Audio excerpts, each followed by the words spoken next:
Hi guys, Chris Duckma, body engineer. A few people have asked me if I would do a video with my take on what's being called long COVID. I don't want to classify it just as that, because this basically ties in with anyone who's had any kind of viral infection in the past, be it influenza, meningitis. My take on it as an engineer is that any kind of viral infection, we have to remember, doesn't want to kill you, it wants to control you. If it kills you, it kills itself, so there's no logic to that. So what it tries to do is to control you via the central nervous system, the brain and the spinal cord.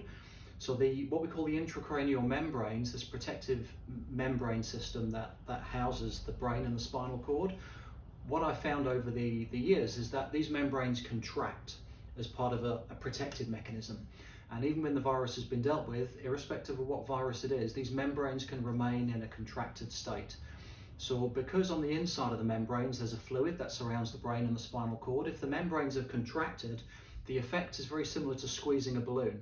Now if you squeeze a balloon, you don't just create pressure where you apply the squeeze, you proportionately increase the pressure through the whole mechanism.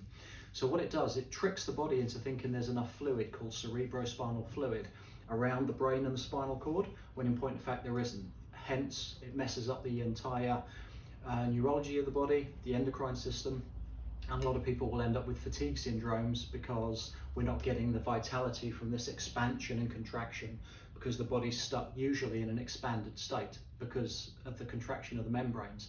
So this little fella here is called a reciprocal tension membrane system, and it's a suspension mechanism for the brain. So in me, it would sit like this. This opening here at the bottom is where the spinal cord exits through the base of the skull. And this supports the left and right hemispheres of the brain. Now this little fella here that comes over the top, called the falx cerebri, it connects to two bones, the frontal bone and a bone called the ethmoid. So when this is part of the intracranial membrane system, so when the body's fighting a virus, this also becomes distorted and compressed. So instead of floating as a suspension mechanism, this goes very tight, and especially here, it will jam the frontal bone, distort the ethmoid, and it can have a direct impact on people's sense of smell via cranial nerve number 1, which is the olfactory nerve. So a lot of people will, they're losing their smell and their taste at the moment.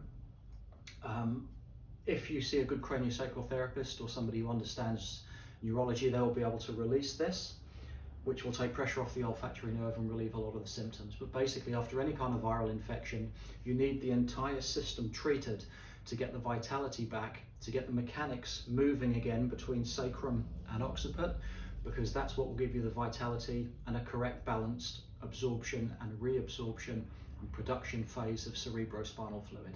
So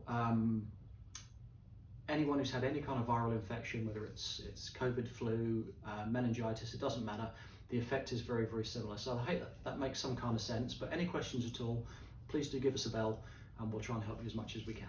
Take care.